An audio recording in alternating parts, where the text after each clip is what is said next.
শেষ রাতের মোনাজাত। হে আমার আল্লাহ, তুমি মহান, রহমান। তোমার মহানুভবতা দ্বারাই মানুষকে তুমি দুনিয়ায় পাঠালে শ্রেষ্ঠ করেই। তোমার শ্রেষ্ঠত্বের পরিচয় এটাই যে আশরাফুল মাখলুকাত হিসেবে আমাদের পাঠিয়েছ। তোমার সেই মর্যাদা যেন আমরা ভুলে না যাই। তোমাকে ভুলে গিয়ে তোমায় অমর্যাদা করতে চাই না। সর্বদা আল্লাহ এক, অদ্বিতীয়। মুহাম্মদ সাল্লাল্লাহু আলাইহি ওয়াসাল্লাম তার প্রেরিত বান্দা এবং রাসূল, তাদের যেন অটল থাকতে পারি। আমাদের ঈমান, আমল, আখলাক, চরিত্র, চলাফেরা, কথাবার্তা, আদব সৎ গুণাবলীতে সমৃদ্ধ করো আল্লাহ। বরকত দাও। যা কিছু সুন্দর করতে চাই, যা কিছু অল্প হলেও ভালো কিছু আমলের বরকত দিয়ে কবরের ভয়াবহতা থেকে মুক্তি দাও। পুলসিরাতের কঠিনতা থেকে বাঁচাও। কিয়ামতের কঠিন সময়ে যখন তোমার বান্দা তোমার সামনেই বিচারের কাঠগড়ায় দাঁড়াবে, আল্লাহ, তোমার বান্দা ক্ষুদ্র নগণ্য পাপী বান্দাকে তোমার রহমতের ছায়ায় নিয়ে গুনাহগুলো লুকিয়ে রেখো। তুমি ক্ষমাকারী। তুমি সৃষ্টি করেছ এই বান্দাকে আল্লাহ। তোমার কাছেই চাই। তোমার বান্দা চাইতে জানে না। আমাদের জ্ঞানের স্বল্পতার জন্য বলতে জানি না। তোমার উপর বিশ্বাস রেখেই যেন পথ চলতে পারি। ঈমানের আলোয় আমাদের অন্তর সমৃদ্ধ করো। আমলের পরিপূর্ণতা দাও। চোখের সর্বোচ্চ ভাষায় তোমারই কোরআনের মর্মার্থ অনুধাবন করাও। মনের পরিপূর্ণ মিষ্টতায় নবী করিম সাল্লাল্লাহু আলাইহি ওয়াসাল্লামের নীতি, আদর্শ, নৈতিকতাকে ধারণ ও লালন করার তৌফিক দাও।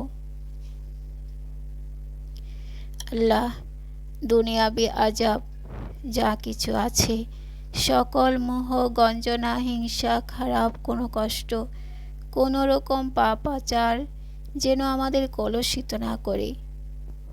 তুমি তোমার বান্দাকে খাঁটি করেই দেখতে চাও, সেই দলে আমাদের অধিষ্ঠিত করে নিও। আল্লাহ, তোমার দুনিয়ার প্রশান্তি খুঁজি। আমরা দুনিয়ার স্বাচ্ছন্দ্য খুঁজি, দুনিয়ার গৌরব খুঁজি, দুনিয়ার বিলাসিতা খুঁজি। দুনিয়ায় পরিপূর্ণতা পেতে গিয়ে প্রকৃত সুখ কোথায় আছে তা ভুলে যাই। বিস্মৃত হই আমাদের প্রতিদিনকার আমলে তোমাকে স্মরণ করতে। প্রতিশ্রুতি দিয়েছ আমাদের জান্নাতের, যদি আমরা খাঁটি হই কলেমায়, যদি আমরা নামাজে নিবিষ্ট হই, যদি আমরা রোজায় তোমায় খুঁজি, যদি আমরা ঈমানের বলে তেজিয়ান হই, যদি আমরা গরিবের হক দিতে সচেষ্ট হই, যদি আমরা হকের পথে থেকে জীবনটাতে কষ্ট সয়েও সৎ সত্যবাদী হিসেবে তোমার কাছে যেতে পারি, তবেই তোমার প্রতিশ্রুত জান্নাত পাওয়া সম্ভব। আল্লাহ, আমাদের তুমি সেই জান্নাত পাবার তৌফিক দাও। দুনিয়ায় গজবগুলো হলো পাপ, অশ্লীলতা, হিংসা, জুলুম, অন্যায় করা, মিথ্যা বলা। এই সকল বিষয় থেকে তোমার কাছে সাহায্য চাই বেঁচে থাকার জন্যে। গজবে নিপতিত হওয়া তোমারই আশরাফুল মাখলুকাত তোমাকে একথা ভুলে যায় একটু একটু করে। জ্ঞানের অপ্রতুলতায় আচ্ছন্ন আমাদের তুমি রহমত করো আল্লাহ। বরকত দান করো আমলের বিষয়সমূহে। যা কিছু ভালো করছি, করতে চাই, যা কিছু ভালো ভাবতে চাই, ক্ষমা করো তোমার সুদৃষ্টির পাথেয় দিয়ে। তোমার ক্ষমা ছাড়া অসম্ভব আমাদের সর্বদা সফলতায়। তোমার রহমত ছাড়া অসম্ভব আমাদের জীবন কবর আখিরাতের পূর্ণ এক মিলনে, যে মিলন হবে ভাষায় অবর্ণনীয়, যে মিলন হবে অব্যক্ত। কল্পনাতীত সেই সুরের মিলন মেলা তো জান্নাত। জান্নাত থেকেই আমরা এসেছি দুনিয়ায় পরীক্ষা দিতে। তটস্থ পরীক্ষার্থী আমরা কত পাব অনুমেয় নয়, কেননা তুমি কাকে রহমত বরকত ক্ষমা দিয়ে তোমার সুদৃষ্টি আনয়ন করো সেটা কারোরই জানা নেই। তাই হাত তুলে আজ আমরা তোমার কাছেই চাই, ফিরিয়ে দিও না আল্লাহ আমাদের।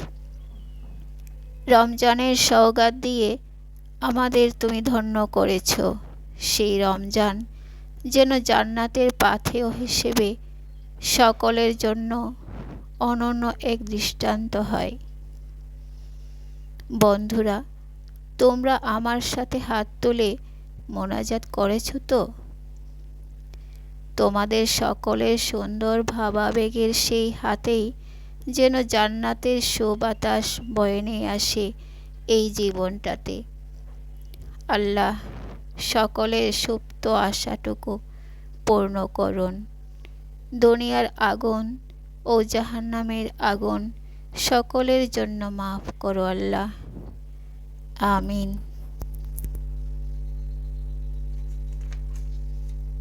বন্ধুরা, ইসলামের মূল ভিত্তি হচ্ছে 5টি: কলেমা, নামাজ, রোজা, হজ, জাকাত।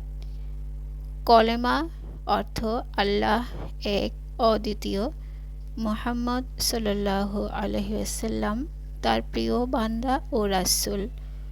নামাজ হচ্ছে 5 ওয়াক্ত পড়া। রোজার মাসে ইচ্ছাকৃত রোজা না রাখলে একটি রোজার পরিবর্তে 60টি রোজা রাখতে হয়। হজ ফরজ হলে হজ করা, জাকাত ফরজ হলে জাকাত দেওয়া। এই বিষয়গুলো তোমরা জেনে নিও। তোমরা স্তম্ভ বা খুঁটি সম্পর্কে না বুঝলে জীবনের সার্থকতায় ঘাটতি হবে। তোমাদের বাবা মা যেমন লেখাপড়ায় পূর্ণতা চায়, তেমনি আল্লাহ চান তার মূল বিষয় সম্পর্কে সকলের পূর্ণ জ্ঞান এবং আমল। আমল অর্থ সেই অনুসারে নিজেকে সাজানো। তোমরা কি চাও আল্লাহর জ্ঞানে জ্ঞানান্বিত হতে?